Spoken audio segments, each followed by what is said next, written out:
Искаш да инвестираш, но не знаеш откъде да започнеш. Вземи този трик.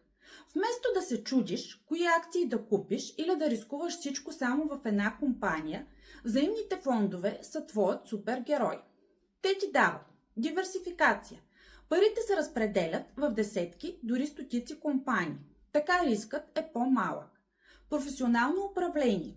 Няма нужда да следиш пазарите всеки ден. Експерти управляват фонда вместо теб. Лесен старт. Можеш да започнеш дори с малки суми. 50, 100 или 200 лева. Парите се трупат с времето. И най-важното, времето е най-силният ти съюзник. Колкото по-рано започнеш, толкова повече силата на сложната лихва работи за теб. Не чакай. Започни с малко днес и гледай как парите ти работят за теб утре. Пиши ми и ще ти покажа как.